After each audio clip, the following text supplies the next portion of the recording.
Hello, welcome, one and all, to today's Carolina Public Humanities Dialogue Seminar, Digging Down and Going Up, the New York City Subway, an Airplane, and the Transportation Revolution. My name is Max Soared. I'm the Executive Director for Carolina Public Humanities. It's my real pleasure to welcome you, see old friends and some new faces here as well. Before I begin, I want to just quickly let you know, for those who are new to our programs, that Carolina Public Humanities is the public outreach arm for the College of Arts and Sciences, and it's our job to make sure that the best scholarship and faculty and resources at the University of North Carolina at Chapel Hill are shared widely with the public. So thank you for taking the time today to come out and dedicate yourself to learning. It's really absolutely a pleasure and privilege to be here with you. We do these. I wanted to just tell you a little bit about some of the other activities that we do. For those that don't know, besides these public events here that we have, of course, our weekend seminars. We have our, starting up this Wednesday, our Humanities in Action series on what we might call hot contemporary topics. Starts on Wednesdays at Flyleaf Books. We have great books reading groups, special events, including a Langston Hughes event at the public library later this month. So take a look at our brochure, go to humanities.unc.edu to see all of our offerings, but we also have other things that you might not be aware of if you're only coming to our public events, and that is our very extensive outreach through community colleges and libraries throughout the state. And we also have a very robust K-12 program called Carolina K-12, in which we're bringing teachers together and sharing, again, the best resources and access to UNC scholarship faculty that they can then bring into the classroom. So check out humanities.unc.edu if you're interested in learning more about what we do. I will, since we have we're a little bit behind, and thank you all of you for dealing with the parking. That was a surprise for us. You in the online audience have had a much easier time parking today, so you don't understand the suffering we've been through here. Here's our agenda today. I just want to let you know that each of our speakers will speak for about 50 to 60 minutes, and then we'll take questions from the audience. I'm going to go around with this microphone to take your questions, and that's so that the online audience can hear the questions. And for the online audience, I do want to remind you, you have a question and answer button at the bottom of your screen, and we'll come around and try to get some of those questions as well. I will have to talk about other aspects of our brochure, of our packets in here, but very quickly, we do want to know what you think of our events. We want to hear your comments. We take your criticism seriously. We love praise. But let us know what you think. And also, please let us know what you're interested in on this green sheet. If we can find faculty or other scholars who can speak the topics you're interested in, we'll do our very best for that. So I'm going to have to, because I don't want to take any of our speakers' time, I'm going to have to jump right into introducing speakers, and I will be a very truncated here and say we have bios that you can read the longer version of the bios, but let me just say Fred Naden is our first speaker today. He is a professor of history, war, peace, and defense emeritus, just retired July 1. And he's already back out here doing some work with us. You will notice one thing, and that is that Fred Naden has spent most of his professional career as a classicist, working with classical history, Greek, and he's come and spoken with us here many times on topics like the god Pan, on Alexander the Great, on sacrifice in Greek rituals. But a number of years ago, actually probably maybe just last year, I don't know when it was, Fred said to me, you know, I used to work on the New York City subway system, and I'm working on a project that is about my experiences, but also about the history of the New York City subway system. What do you think of that? And as we were putting together seminars, many of you know that this seminar was scheduled for the spring, and we had to bounce it to the fall. But when we were putting together this schedule, we found another scholar who was doing something on airplanes, and I'll talk about that scholar in the next session. And we're like, what can we pair these things? And we said, well, one is going down and one is going up, and they're all sort of developing around the same time. Let's give it a whirl. So without further ado, again, because we do have a little bit of a late start, I will talk more about other aspects of Carolina Public Humanities in the break, but let us please welcome Fred Naden as he tells us all about the New York City subway system. Fred Naden.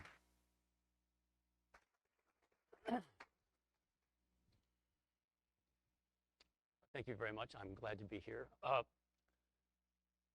Let's look at this map.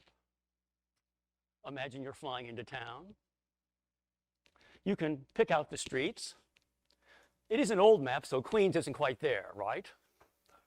Too much blank out here, but Brooklyn, Manhattan, part of the Bronx are there. This is recognizably New York, and in you come. And you look down, and you look, of course, for the big highways. You might look for the subway. There's always the Long Island Railroad. It doesn't make a very good impression from the air. The subway cars with all their lights will be easier to catch. But no, that's not what you're seeing when your eye goes to the red lines. What you're seeing is the original transit system in the city of New York, created by animals and perfected by Indians. Now, what you'll notice, if you know the city, is that these red lines run down major avenues. Look at it. That's Broadway right there. Oops, veers off that way. Aha, that's Broadway again. Broadway, of course, was a large part of one of the original paths out of town. In Brooklyn, when you go downtown, there's Flatbush. There's more Flatbush. That's pretty much Flatbush Avenue, the main street of Brooklyn. What's that? The Long Island Railroad. And Fulton Street running alongside it, which is a major artery in Brooklyn. The animals got there first and the Indians got there second. And notice something else about it.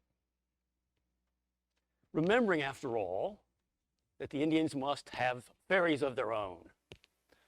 We could call their transit system Greater New York Canoe and Carry.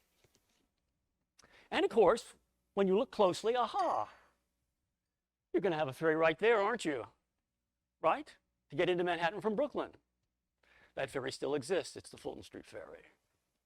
And so on and so forth. And why? Why have ferries going into Manhattan, as the red lines imply? Why have it in, say, the year of the Battle of Agincourt? What's it for? And the answer is that the Indians not only have a transit system, but they have a downtown. And the lines in the transit system go downtown. See it? Right there. Everything goes to there, provided you add the ferry trips, the canoe trips. Everything goes to there. And it's going to there before the Dutch arrived. All the Dutch did was glom onto it. It's there, and what you want to notice is that it's there even though we have to remember that Manhattan Island's shape has changed slightly because of additional land being created.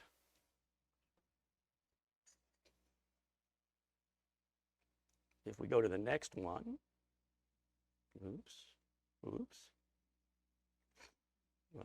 Curses. Curses. I'm as clumsy with this as an Indian would be. Okay. Now, this is just a reminder that when we talk about Lower New York, we have to take this into account. But you'll notice that although there's ample land added, especially on the west side, it doesn't change the transportation problem.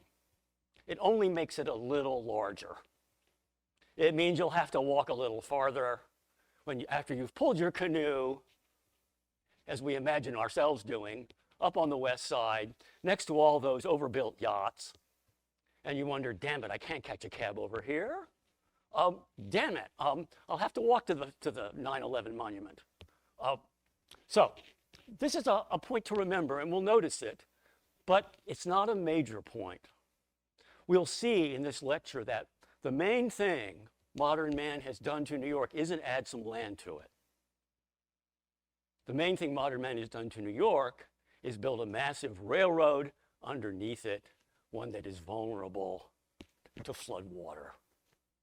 Whereas the Indian system, of course, was on and not under the water. We are dealing, in other words, with a contrast between an Indian system that we might call communal and, of course, the present system, which is indeed run by a public corporation today, if that's exactly the phrase we would use for the authority. This word authority, by the way, when you notice it in your newspaper, don't be misled.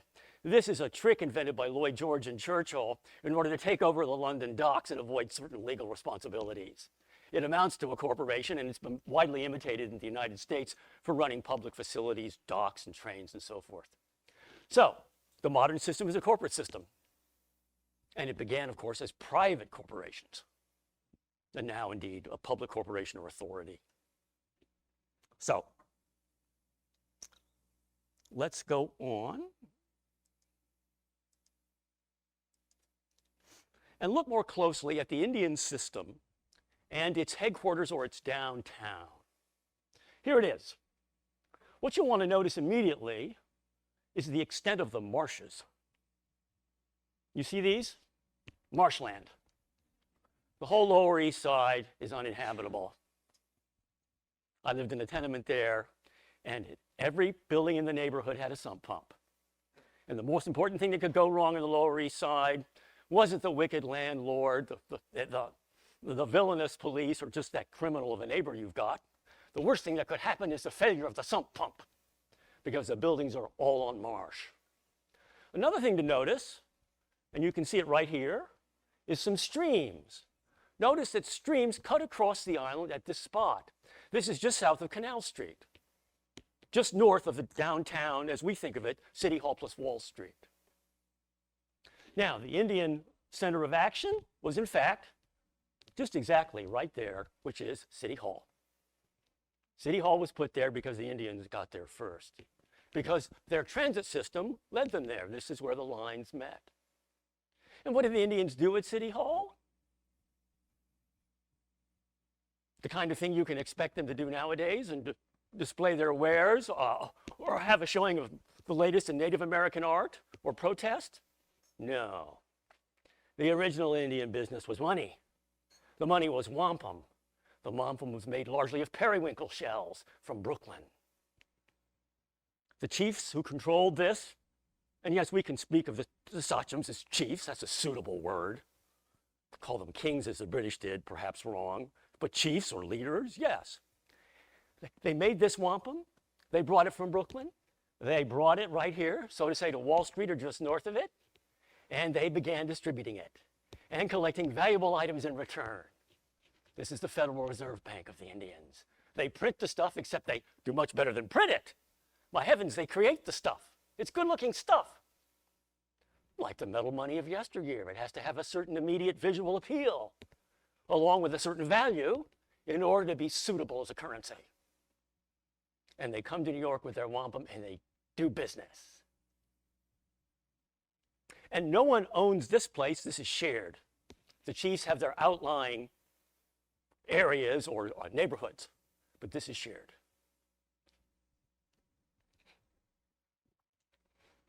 Notice, as we go up the Bowery, no, Park Row, and then the Bowery, and then we go up 4th Avenue. We're sticking on the east side, that's the point. And why? Look at all that mess over on the west side. The west side is a mess, as we East Siders have always known. It's a mess, and so the Indians avoided it. An Indian puts a path where it's hard and dry and as flat as he can find, and suitable for animals. So the path goes up the east side, and you can see what it's doing. It's avoiding marshes. It's in the clear area in the middle of this map, which is hard, flat, and dry, or pretty flat, often with rock underneath it. Very deep, very dense rock. But the Indians aren't tunneling. And by the way, what are the Indians called? And here we must say a word about the man to whom we owe this map, which is, of course, simply a section of the larger one, altered to show the topography. This man, Bolton. Bolton was an anthropologist who was put to work to create the exhibits for local Indian culture in the Museum of Natural History, when the New York elites set it up in the late 19th century, people like Theodore Roosevelt. And of course, he realized that he'd need to dig around town and find artifacts. And of course, he'd need to make himself a master of the colonial sources. And he soon realized he would have to try and find some Indian somewhere who could tell him something face to face. Without that, the evidence would be incomplete. And he found one. The man he found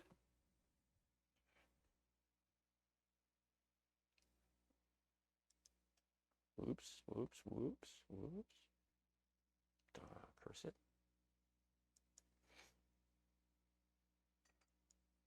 The man he found was living out in the marshes there by himself. He still knew some words of his language. He was the last Indian living as an Indian, or so Bolton thought, in New York. And Bolton asked him where the paths were. And he told him about some of them. And oftentimes it panned out. The remains could be found where the last Indian thought they might be found. And how was he rewarded, this valuable informant? He was made the janitor in the basement of the Museum of Natural History, where he had a comfortable job for the rest of his life. This marshy place out there, of course, is Brooklyn's back end. For persons our age, of course, we can remember the jokes, the Jackie Gleason jokes and so on, about Canarsie and the Canarsie accent. The word Canarsie was the word that the Dutch used to describe the Indians in the city. Not the Indians' own word, to be sure. There are several of those, but the Dutch said Canarsie. So this is a map of the Canarsie trade network, which we know of through the usual sources, plus the janitor. He was the find. And with all these sources, Bolton put together this business. It took many years, of course, of local archaeological work. This book was published in a series of books put out by the Museum of Natural History in the early 20th century. All right, let's go on past here and uptown. Where are we now? It's a little complicated, but what you're looking at is the northern end of Manhattan. There's the Harlem River. We're up near Spoiten-Duyvil at the far north end of the island. There's the river. And the river is going to veer off to your left, of course, and reach the Hudson. That's just beyond the edge of the map. Notice, though, what we have in the way of Indian paths. And notice this place right here. This was the one place that you could get out of Manhattan without getting very wet. You didn't need a ferry. It was the waiting place. And it went right up into the Bronx. And, by the way, runs parallel to a now disused railroad route, the Putnam Division. So the Indians knew perfectly well that canoes were inconvenient. But where Manhattan was concerned, this was it. This was all you could do. So they had it, and this is an important place, or as Bolton puts it, an Indian station, where you could often find people resting, where you might find food storage, where you might find even weapons kept, hunting weapons, other utensils. And what you want to notice is that even here, there's an interesting correspondence between the red lines and some early roads. And these two early roads are easy to describe. That one goes to Boston. That's the Boston Post Road. This one goes to Albany. It's the Albany Post Road. Of course, the designation of these as post roads is Benjamin Franklin's doing, and not the doing of the Canarsie Indians. Franklin was the first postmaster general and labeled the roads. But the point is obvious. They're mostly Indian trails. Why build a new one when you've got an old one? Why build a new one when you can kick the Indians off the old one?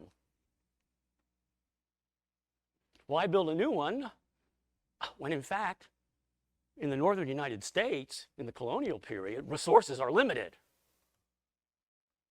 The northern states in 1750 are not very wealthy.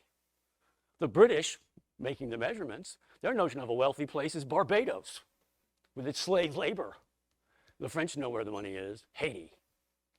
And in North America, thank you, South Carolina, not North Carolina, a mere lumberyard of a state, or I should say a colony. So, here's the other end of the Indian network in Manhattan, the North End. And what happened to this, by the way?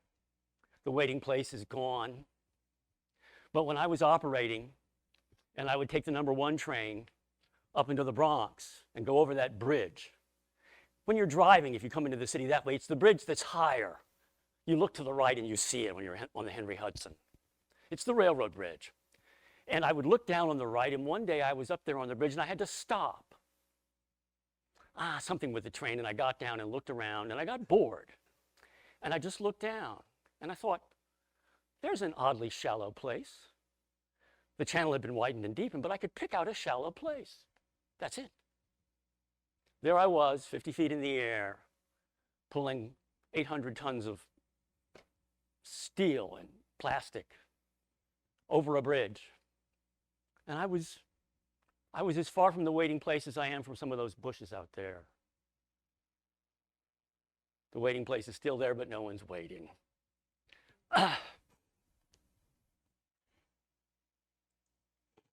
All right, let's go on. This map of Manhattan reinforces the point I've already made about water. You can see all the streams in it, they're green. You can see why the West Side is a mess. You can see why the railroads had to avoid the shoreline. Too wet. The railroad had to do what the Indian Path did, hard, firm, and dry. Now, if you zero in on it,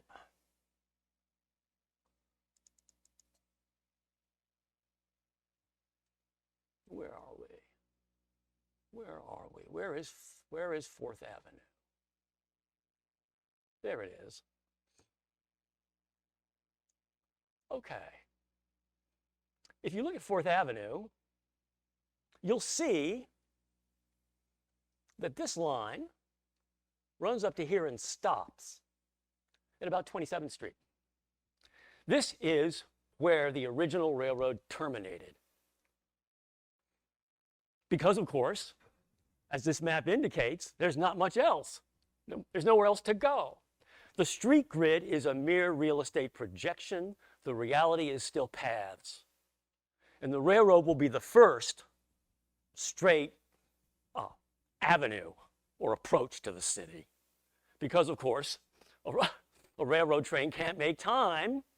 It follows the natural, obvious lay of the land. Even when the lay of the land is favorable, it can't be straight. And a railroad must have slow curves and mostly run straight. So if you look at it, you can imagine the paths here. And here, indicated on this map, once again, you have the added land. This, though, interestingly, is a picture of added land as of 1865. The business of adding to Manhattan began early, especially on the Lower East Side. Remember that the main port in the 19th century is on the Lower East Side, not on the Hudson side. The shelter from the wind and the tide is necessary for the smaller vessels. So it's the Lower East Side where the action is. This is one of the reasons that the first railroads built on the East Side. It's going down to the most important docks.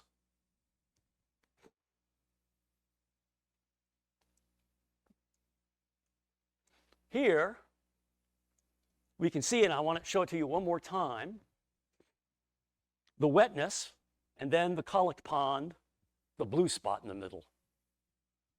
You can now see where it is. There are two ways to describe this location. One is that it's underneath the tombs, the Manhattan Penitentiary. The other is that it's at the Canal Street subway station, which I know from sad experience is the dirtiest, wettest, ugliest, meanest place in a system that has its bad spots. This is the worst. And the reason it's on the map. If you put a station in the water, it leaks.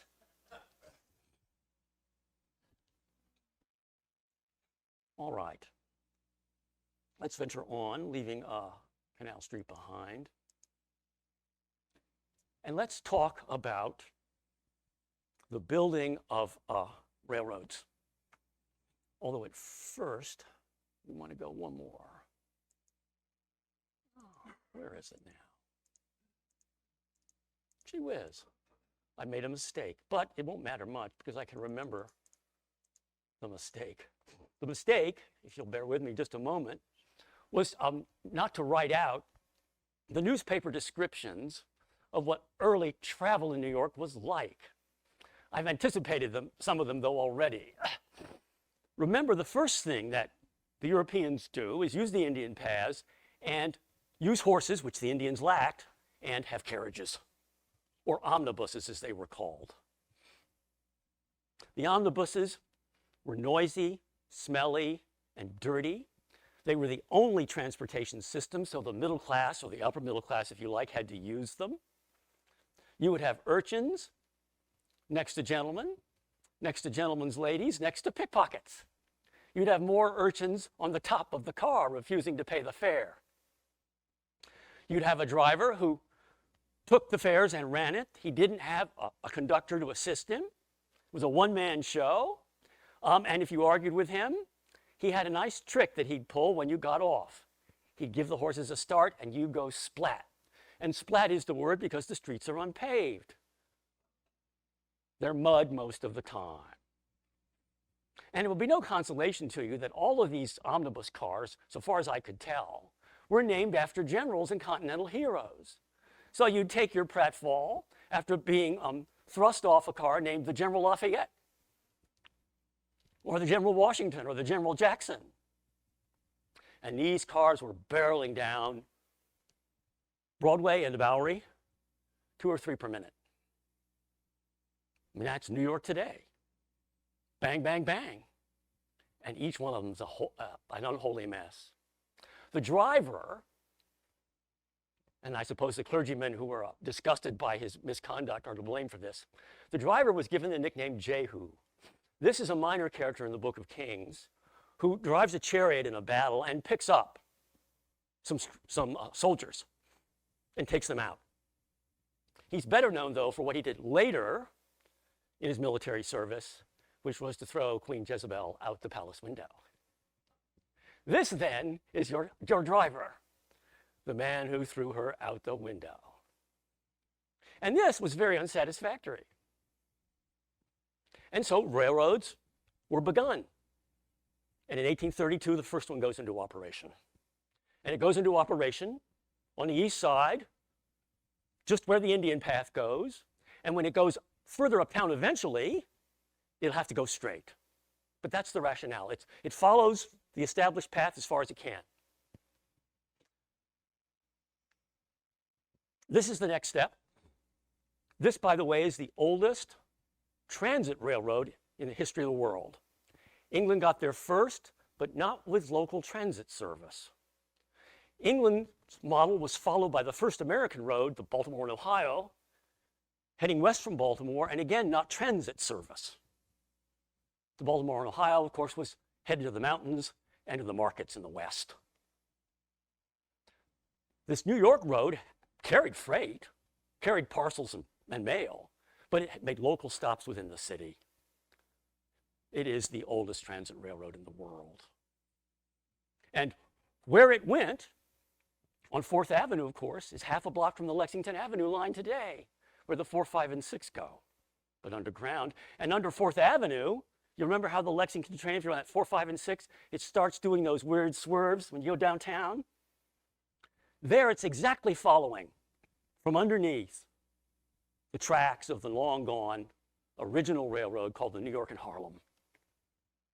1832, with the usual gentleman in charge, The most important early backer and president was the son of Gouverneur Morris, the New York landlord, who was the draftsman of the original articles of the Constitution of the United States. In particular, the phrase, "we the people." But for Gouverneur Morris Jr., it's you the riders, not we the people. It's we the investors and you the riders. And those workers, we know what the public thinks of them. However, innovation begins now, and the position of conductor is created to collect the fares, and the conductor is immediately dressed as though he were a night watchman in a blue suit.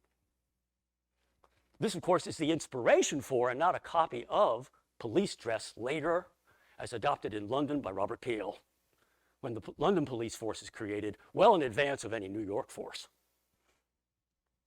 So, already the industry is changing and becoming more complicated.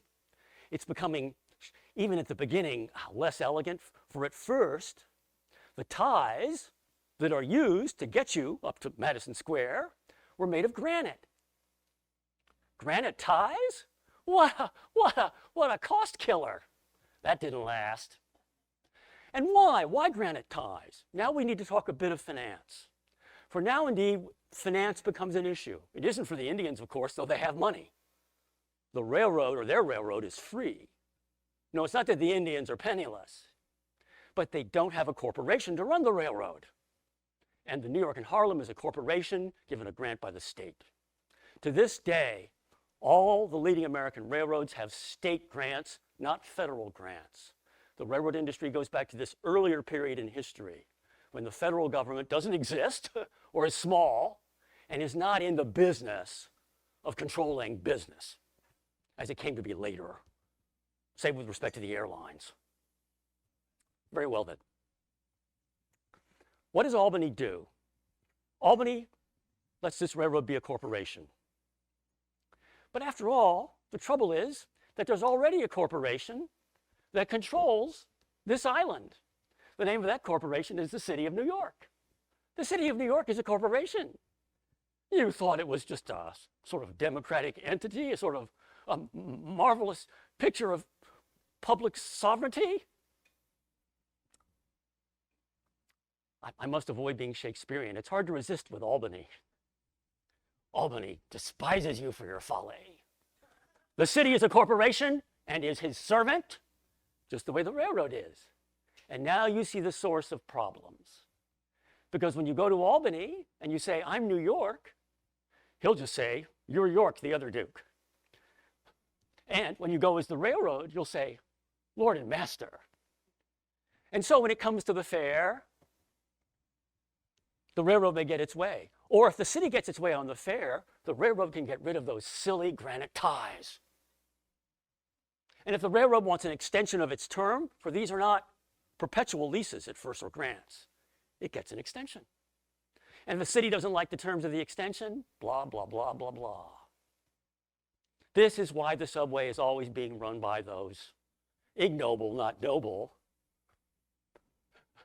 executives and the like in Albany.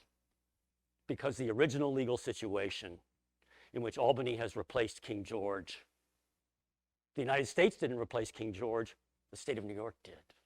Albany did. And by the way, the capital was moved to Albany in 1811. That adjustment reflecting population movement in the state has already occurred.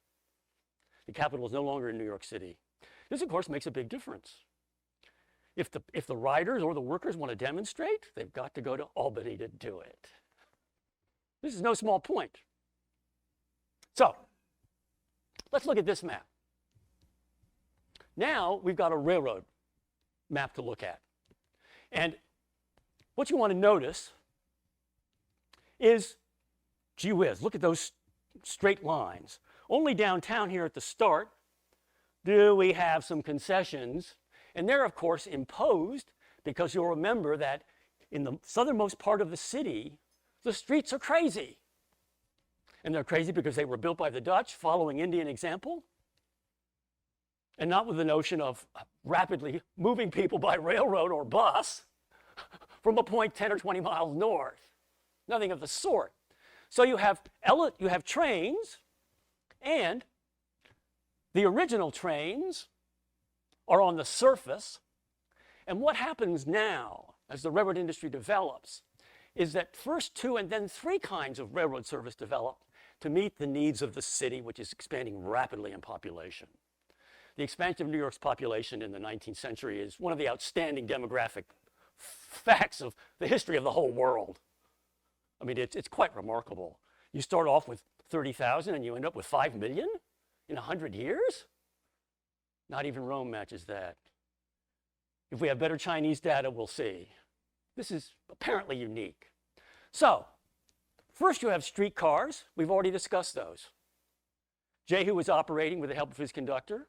The service is abominable. Then you have railroads out of town. There's Grand Central. Why does the railroad out of town start there? Because Albany and the city quarreled about it? The railroad wanted to run steam engines down the street all the way to City Hall, past the houses of the rich on Lafayette Place? Oh, impossible. But they got away with it for 15 years anyway. And then finally, all right, you can't run your steam engines anywhere south of 42nd. Ladies and clergymen, you must get off your streetcar at 42nd Street and traipse through the mud to the railroad station that will take you to Albany and points west. So, Grand Central Station is a compromise which meets the demands of riders to some extent, eventually or indirectly. On the west side, meanwhile, there's Penn Station. A railroad is built by another man who, unlike Gouverneur Morris, has no ancestors worth naming. He's merely named Vanderbilt. And this becomes the New York Central. And eventually, Vanderbilt will combine it all. But that's a second system. It's an interstate system. And we have a local system. And it's slow, ugly, and messy. And so what do we need? We need more railroads. We can't put them underground. The streets are already clogged. And New York City, far more than any other place in the 19th century, puts railroads in the air, puts elevated trains in the air. In the outer boroughs, these elevated trains or lines still exist, don't they? Think about it if you've ridden into the outer boroughs or just into Manhattan, north of 207th. When I was in the bridge, or on the bridge at 215th, there I was, on an L. So the elevated system runs up Manhattan. It has east side lines and it has west side lines. It goes into the Bronx. It's a massive enterprise. The man who put it together, for originally the lines were competing with each other, introduced a cardinal principle into our story, one that occurs at this point because there are more and more railroads and more competition. And railroad companies hate competition. They love monopoly. And Albany grasped this. After all, he has a sort of monopoly too. And Albany makes an arrangement. It takes years, and it involves the city too.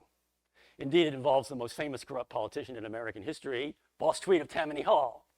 But it mainly involves Albany, which has the ultimate power. And the man who puts the system together with Albany's blessing is Jay Gould, the greatest of all American industrial villains, the robber baron par excellence. He did it. He was the man who got conductors to wear those funny hats so that when they bang around in the cars, they won't get banged too hard and have to be taken out of service. He was the man who put toilets in train stations. That was my first job, cleaning toilets in train stations. Thank you, Mr. Gould. He was the man who gained the first monopoly. Not that he controlled everything in the city, but he controlled everything at the speed his L's were running at. He could tolerate the horse cars. They couldn't compete with him. And he could tolerate Mr. Vanderbilt, although, of course, they competed fiercely all over the United States. It's hard to convey the importance of this without thinking about it the way Gould would have. Think about stocks. At first, stock trading was an informal business. It was done in the street. It wasn't even done in a building. The original American stock exchange, as it used to be called, was called the Curb Exchange because they traded shares on the street. They couldn't get in the building. The Wall Street fellows, the brokers in the club, wouldn't let them in. And originally the brokers were in the street.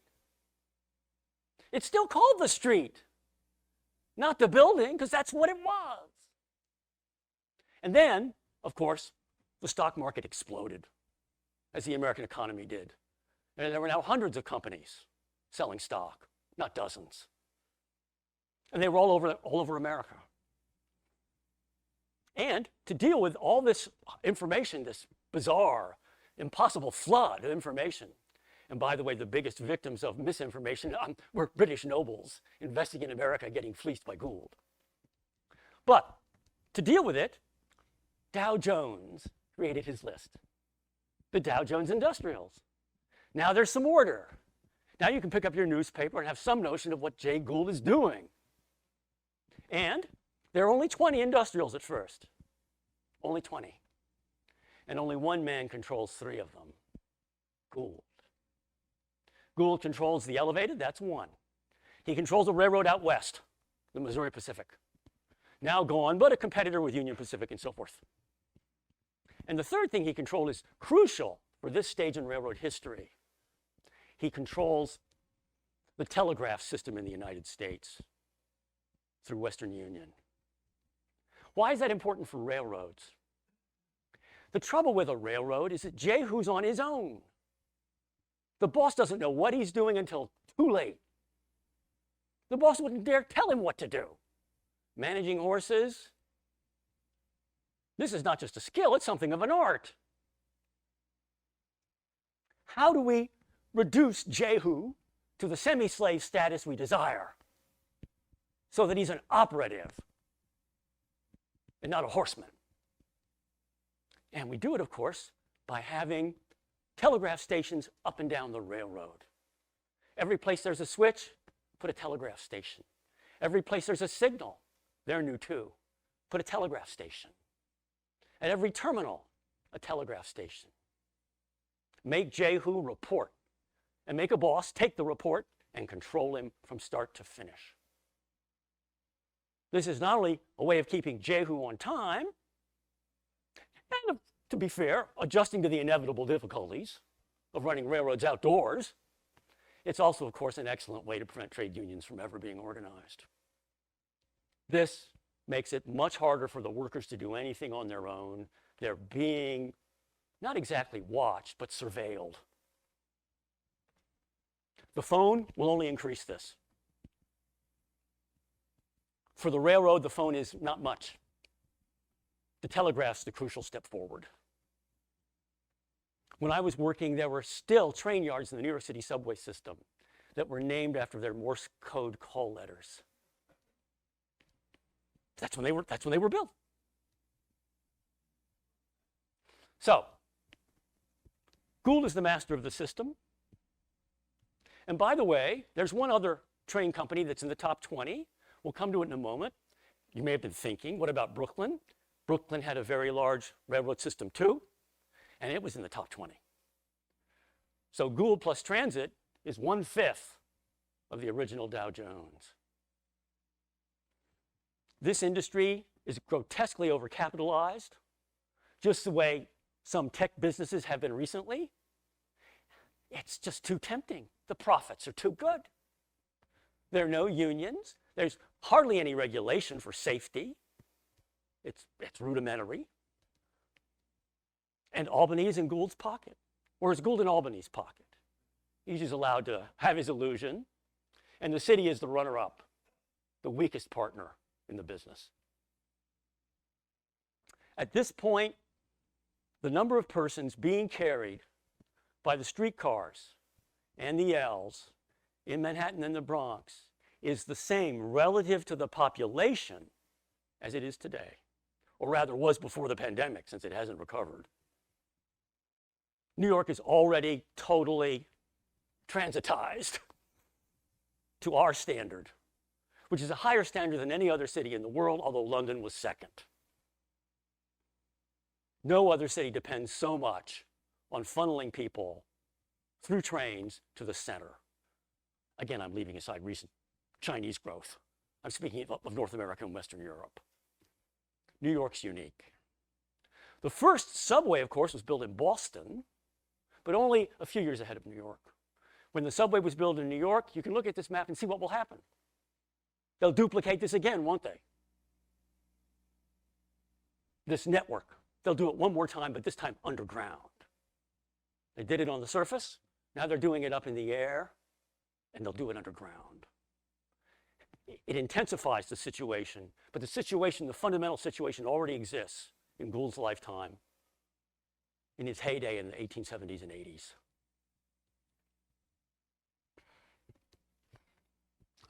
Oh, a small point. That word, if you can't quite make it out, is Morrisania. This is where the Morris family had their land. They sold out. They turned that land into tenement buildings. And they moved to the North Bronx, disgusted by the South Bronx. Gouverneur Morris was asked why he'd moved out of town. He didn't even have an apartment or a townhouse. He announced he was disgusted with New York, and he was selling off his property. And he was going up to a quiet place in what was then the North Bronx, but although legally it wasn't the Bronx yet. It's Westchester County, in fact, to be just exact in terms of the legal side of it. So he goes up there, and he's asked why. Why'd you go up there? And he said, I am tired of being one in a million.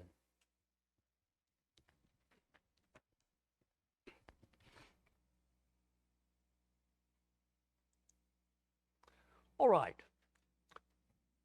What's going on in Brooklyn? Roughly speaking, look at those red lines and put L's there.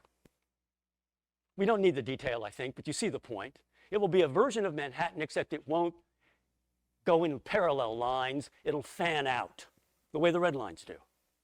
It'll fan out from the Fulton Ferry. It will fan out to the different places that originally, of course, were Indian camps. It will fan out down towards Jamaica Bay, and that's where wampum was made, from the periwinkles and the other shells. Yes. Brooklyn was where money was made, and Manhattan was only where money was spent. Beware, beware. Someday Trump will say this. He'll say it just the way I said it. And all the Italian and Irish Americans left in Brooklyn will nod. We work for the fire department. We're clerks in the banks. They'll nod. The Brooklyn system has a different labor history, more unions at an earlier date.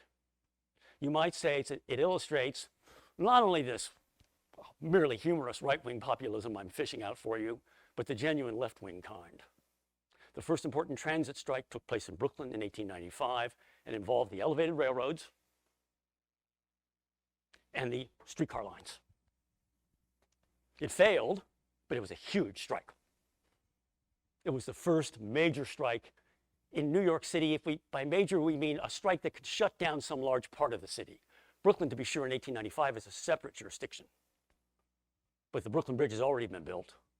And the two systems, the Brooklyn system and the Manhattan system, are connected at that one point, the Brooklyn Bridge. The ferries still exist, but there's a bridge connection.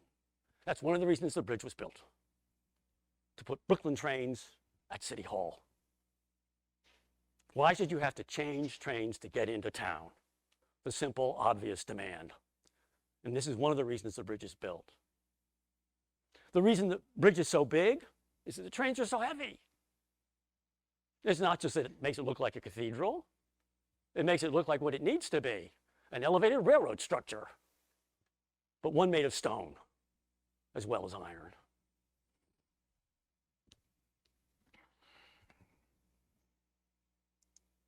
All right, this is the first subway. This is the IRT going into service in 1904. Some additions are shown here. Some of the additions going up into the Bronx are a little later, 10 years or so. But most of this is the 1904 railroad. Notice that it unites Brooklyn and Manhattan. It will expand, of course. So that demand is met, and it's met with a tunnel. This is the beginning of tunneling with the IRT. And it goes up the east side, you'll notice, following the original 4th Avenue line, right? It's a block from there. And then at 42nd Street, that's the little jig. and goes over to the west side. This leads us to one other aspect of railroad development that I've not mentioned so far, but here is easy to visualize. These railroads, of course, are going up public rights of way. This is why Albany can have them built. The private person cannot say, I own the street. Albany owns the street, and gave it to his favorite or second favorite corporation, City Hall. But there are complications. If the street is narrow, private property has to be taken in and altered or damaged. And so Broadway, which was a fancy address, had always resisted railroads. Too many wealthy people and fancy businesses, and building a subway there, what a mess. It's narrow. Broadway's a narrow street downtown. The subway wasn't a good fit. So the IRT went up the other side, the usual way, and at 42nd Street, switched over. The reason that Grand Central and Times Square are such weird stations with that shuttle in between is that stupid little shuttle, which should be replaced by a moving escalator. That stupid little shuttle is what's left of what you see on this map. It's a small memorial to inefficiency, but also to the power of private property, not to stop the railroad, but to, shall we say, influence it. So this is an aspect of the story to notice, and here you can see it on a map. And then once you get on the west side, there it is, right? It's Broadway. It's Broadway all the way. It's mostly the Indian Trail. And it goes up to the waiting place. That's the line to the left as you're looking at it. That's where the waiting place was, and where I stopped on the train at 215th Street. So what will happen next? You can guess. Try it out on this side of town. Let's try it out on the other side. And eventually, of course, the well-to-do leave Broadway and go to the Upper East Side. This is occurring in the early 20th century. And when that happens, Broadway gets torn to pieces. And another line gets built there. And you get a subway version of the L's, that series of straight lines, with a crossbar somewhere in the middle of town. The subway is a technological achievement, but in terms of planning or purpose, it's merely repetitive. It's spectacular, but it's not exactly original. The originality that can be found concerns speed. It's at this point that good modern braking develops. And that means it's much easier to come into a station at a high speed and stop safely. With the older brakes, and even today, with interstate Amtrak brakes, you have to slow down sooner. But the subway cars could come to a rapid, safe stop. It took skill, but the Irish and Italian immigrants could learn it. And the Germans taught it to them. I simplify somewhat. That's in Brooklyn. Brooklyn had a large German population that monopolized skilled labor, or largely monopolized skilled labor in the middle of the 19th century. After 1848, the middle-class Germans came to this country in response to the failure of the revolution. The Irish, of course, came to this country in response to the failures of attempt to evict the English from Ireland. And it was the Irish who organized the first effective subway unions. The Irish Republican Army, in fact, organized them. In fact, the man who led the organization was a well-known Irish Republican Army killer. He killed a mayor in County Kerry. And he was only 15 when he did it, he and the other boys, well, the lads. But that's a little ahead of the story. The point we want to make here is that the IRT not only would eventually be saddled with a communist-led union with IRA background, it had, ironically, the world's best equipment. The world's worst labor relations and the world's best equipment. And what equipment did it have? When you drive out of here, you'll come to a stoplight. Red, green, and yellow. And you'll know what means what. Every stop in the world at a light of that configuration is an IRT stop. Parsons, the chief engineer of the IRT, invented that signal. Now, colored signals were in use, not this way. The IRT invented that. The braking wasn't exactly invented by the IRT, but it was developed by them. The braking goes back to Westinghouse in the late 19th century. The brakes did take some skill.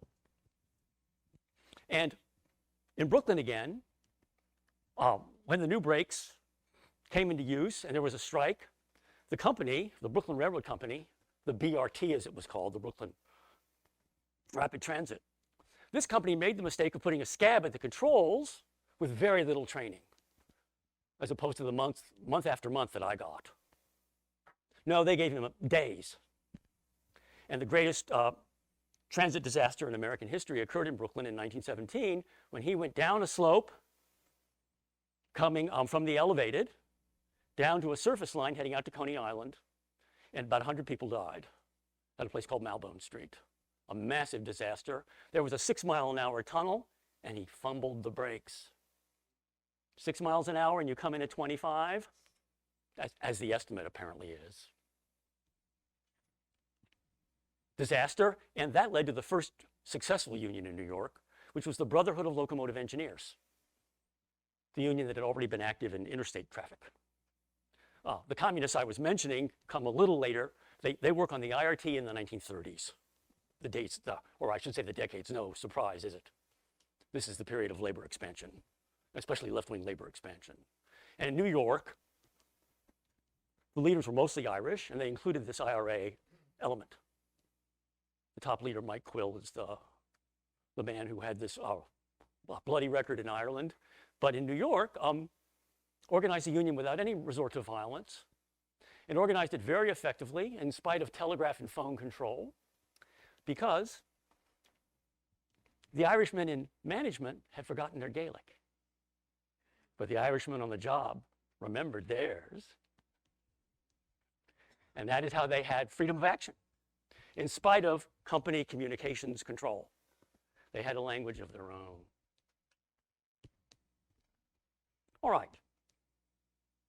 Let's go on, since we're running a little late.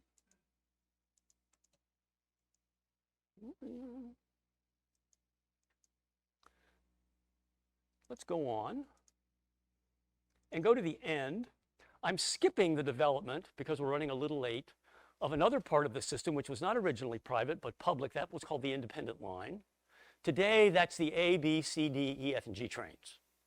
If you think about those trains and stations, they're clearly better, aren't they? The stations are bigger and broader, simpler but more comfortable. The city did an excellent job.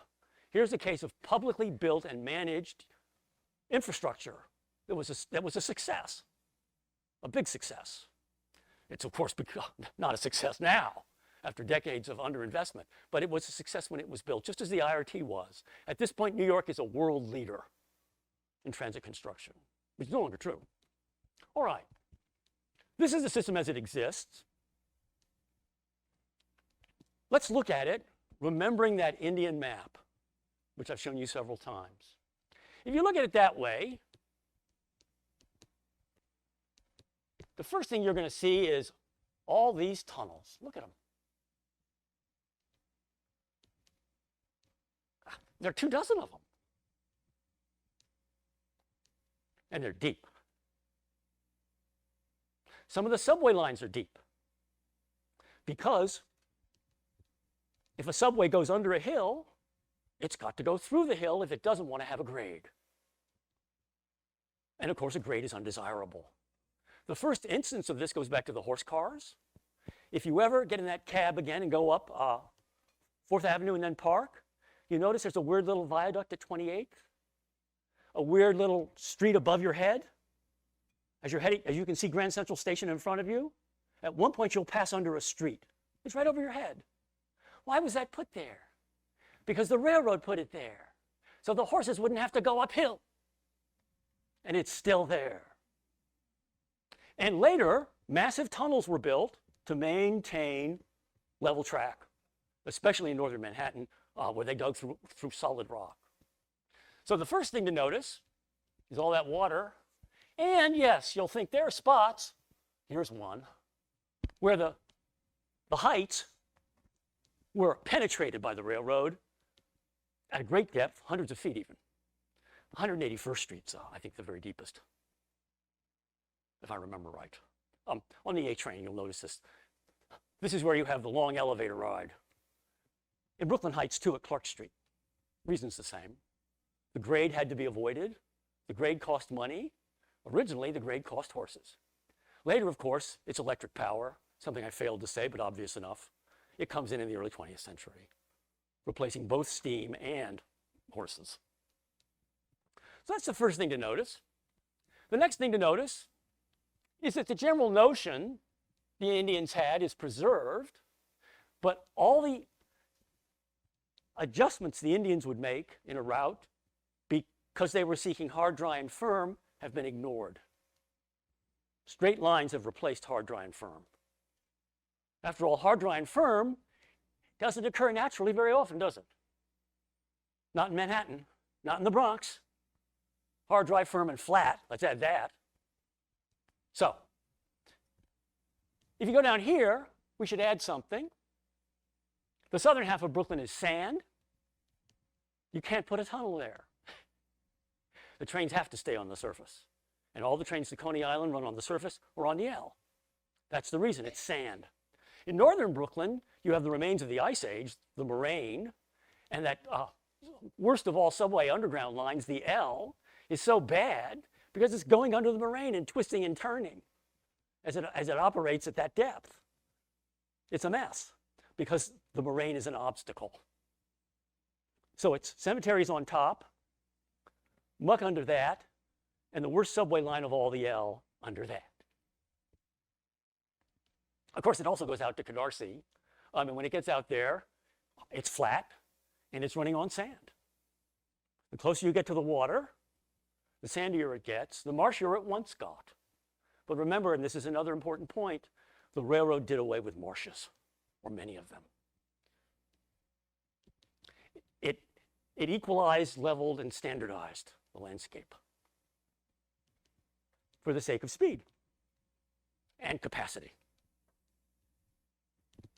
All right, there it is. What's wrong with it? Or what's the main thing that's wrong with it? Those are the parts of New York that can flood easily. Those are the parts of New York that did flood and sandy.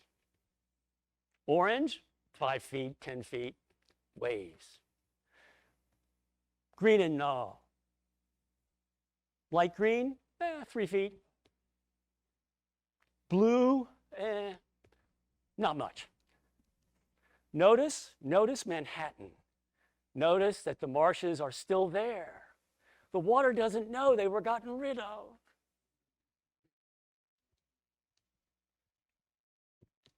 Notice South Brooklyn. The water knows it's flat. The railroad knows, and yes, the water knows. Look at the Rockaways, where, of course, the A train goes out on what was originally a Long Island Railroad run. Look at that. The water knows what will happen to that. Look at the Bronx. Not so bad. This is why Gouverneur Morris's property was up there. Better timber, better agricultural land, safer.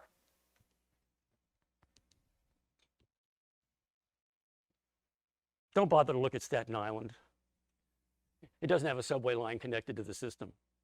That was an expansion project that failed, and I'll notice in passing that expansion projects have slowed down because of problems in procurement and management.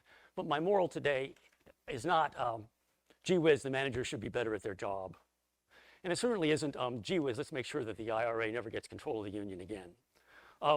My moral is that the system that now exists is struggling against what we honkies call Mother Nature.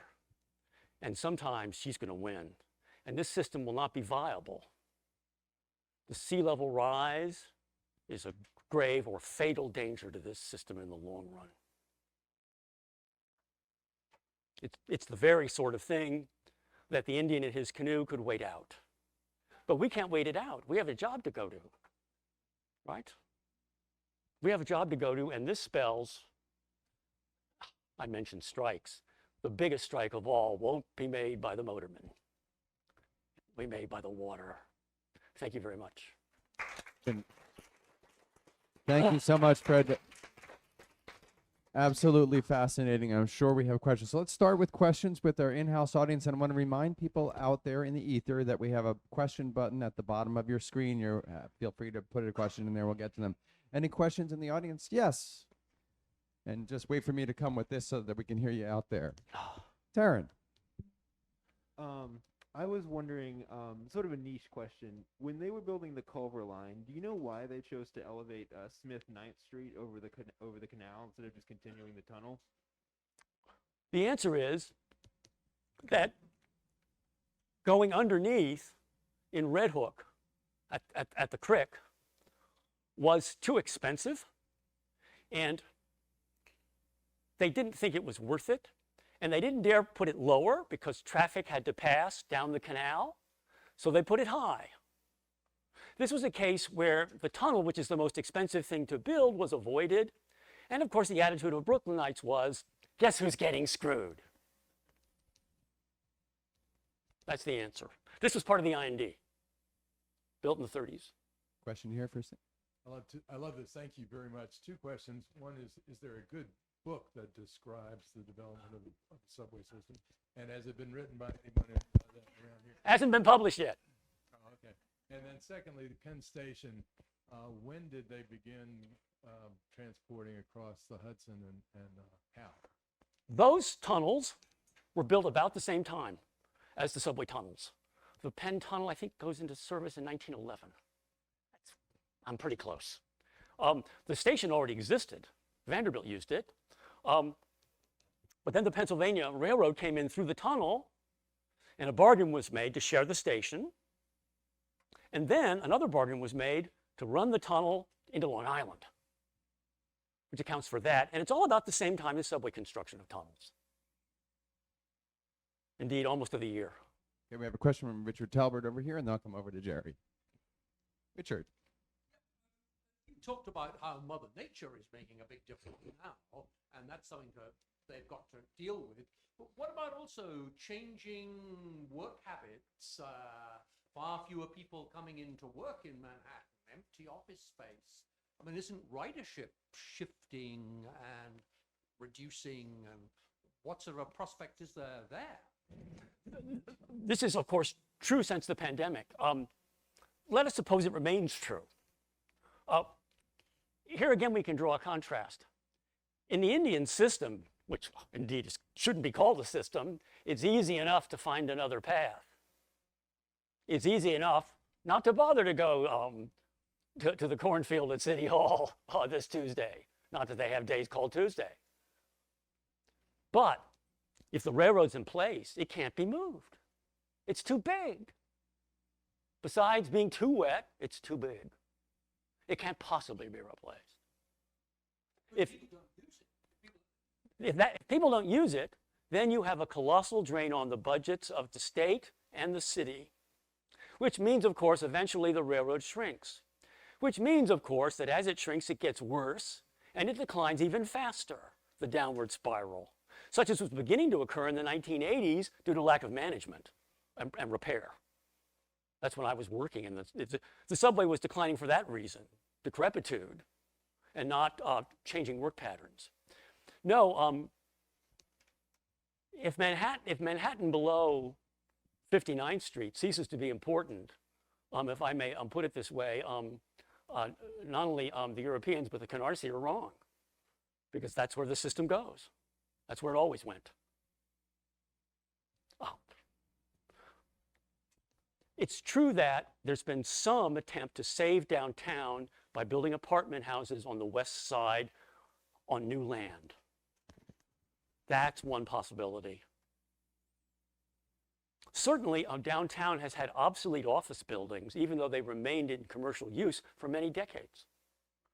John D. Rockefeller had his headquarters downtown. Can you imagine ExxonMobil being at 120 Wall Street?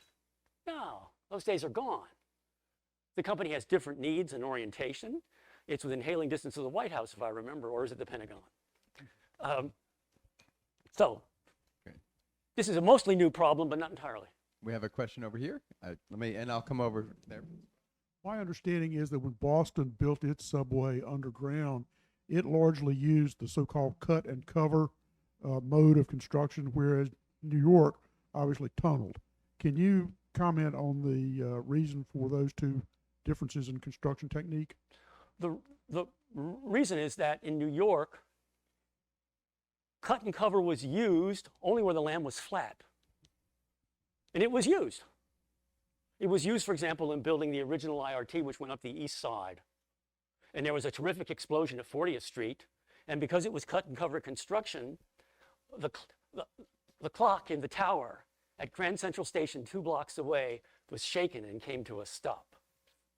But if you want to keep a grade, a flat grade, because that's what a railroad needs, a grade of 0, in New York, you have to tunnel. And when you've got the water, evidently you can't have it flat. You've got to go under it. The grade is severe, but there's no choice. Boston has only one river of any consequence, if you can call the Charles River a river. No biases there at all. Okay. We have a question here. Yeah, I don't know anything really what's happening in New York to address some of these issues, but I see the spiraling down. But in terms of climate change and the rise of the seas, is there any solutions being or amelioration being discussed? Because it seems pretty darn serious in terms What they're of finally doing, longevity.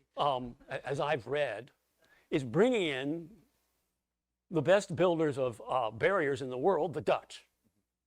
And the idea is to keep the sea out by building the wall of all walls. It's New Amsterdam all over again. Right. It's Trump's wall, but it keeps water out and not Mexicans. That's a big wall.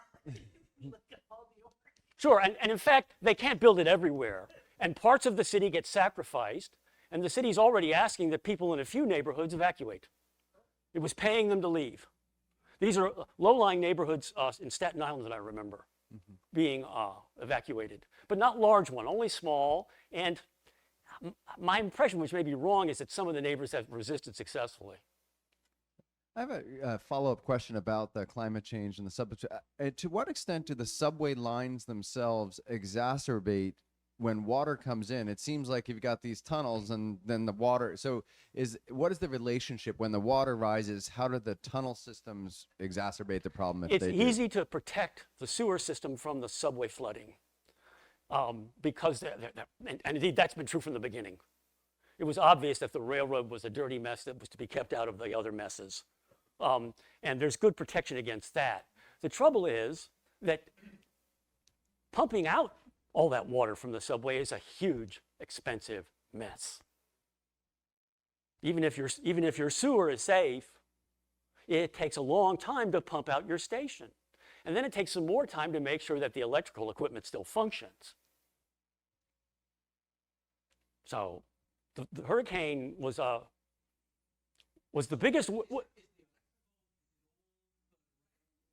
It's all third rail. It's all DC. It's a separate system, DC and not AC. Now, that fact makes it a little less dangerous. DC is somewhat less dangerous, but the flooding led to a massive replacement of equipment. We have a question over here, Fred. This might be a crazy question, but you talked about the flooding, which the sea level goes up. But in London, in the Thames River, they've got those gates to keep it out. Mm-hmm. I mean, is this a crazy idea to build something to prevent storm surge? I think Hurricane Sandy's problem was storm surge, not. Oh, sea that's level right. rise. I mean, after all the But I mean, as valuable as that real estate is, and I'm in the real estate business, so it's. What if they build a barricade for hurricanes, more or less, where the Branzo Narrow Bridge is? That's what they're going to do. In other words, as I was saying, they'll build barricades, massive walls indeed, to protect the most valuable real estate, the most densely populated areas, which happen to be higher, or mostly higher, and they'll sacrifice the outlying areas. People there will be living in Florida, so to speak, and they'll have to evacuate. New York's going to become a place where some part of the area and some neighborhoods are left open to assault, so to speak. And the sea level, I agree, creates a long-range problem. One could assume, in fact, that Hurricane Sandy would have happened exactly as it did without the sea level rise that's already occurred. That's quite true. But remember, it takes decades to build this sort of thing, at least in modern circumstances. Shall we say, thinking of the Union officials, proto-communist vigor the virtually Stalin-esque speed and power with which this road was built. This is no longer possible. So it's decades, and they have to think about the sea level rise because decades and not years are in stake. Fred, if you'll humor me a question, it's a comparative question about, you mentioned that New York has the first, transit system. I'm very familiar with, say, the Paris metro system, and now there's these wonderful maps we see where they just say, here are all the different subway systems in the world and whatnot. What was the relationship? I mean, engineering, know-how, were there relationships between these people when they were building these different subway systems and learning from each other and just that world? And in terms of the Paris metro, where does that fit timeline-wise with the London metro, just say three, London, New York, and Paris, and just kind of comparing them and how they influenced each other? I looked for that, and I was surprised to see that when the IRT was built, the talent that was brought in was American talent. I couldn't find any top British talent being brought in. This struck me as mistaken even. The man who built the Sault Ste. Marie docks and channels, he built the tunnels. His name was John McDonald. He built the harbor tunnel in Baltimore, and then he built the subway tunnels. We do know London got there first, but London had so many lines that were on the surface or just under it that it wasn't as big a job. Yeah, it wasn't as big a job to coordinate and expand it. My impression of the Paris system is it's a project mainly of the Third Republic under the bourgeois governments in the first few decades. Two French scholars who can comment on that. Oh, wait, I have a question online. Great. Hey, hi, Sarah here. Sarah asked, I appreciate understanding the infrastructure and hardware, but can you also comment briefly on the social use of the subway? Who uses it, who doesn't, current paranoia about crime, and what the subway means for access to jobs? And this will be our final question before we have to depart. Current paranoia about crime is 1850s paranoia about pickpockets. This is a New York writer's mental illness, which can be controlled but never stamped out. The interesting thing about the subway, which anticipated by the urchins riding on the tops of the cars, is that the homeless and the very poor have always used it. There's always been that element. And how much of that element? Depends on policing. How tough, if that's the word, does Eric Adams want to be? He was a transit cop. He knows what needs to be done, or doesn't need to be done. He knows. You can't think that this mayor doesn't know what to do. Of course he does. He, by the way, is only the second transit-related person to be mayor. The first was an ex-motorman, John Hyland, who was mayor in the 1920s, and largely is responsible for the building of the IND, the publicly created part of the system. And the rest of the question was? Well, just as social uses and who's using it for jobs. Social use, so who use it, who doesn't, current paranoia. What does the subway mean for access to jobs today? As Professor Talbert was implying, less than it did before. Yeah. The subway was built. No. And Paris still does. For the online audience, that was just a comment from Richard Talbert about whether there were class divisions never on were. the subway, and there never were. And in fact, as far as I can find out, there weren't any on the elevateds that preceded the subway. And of course, the omnibus is too small for that. And this is what the clergyman objected to. Let's put our hands together for Dr. Fred Naden.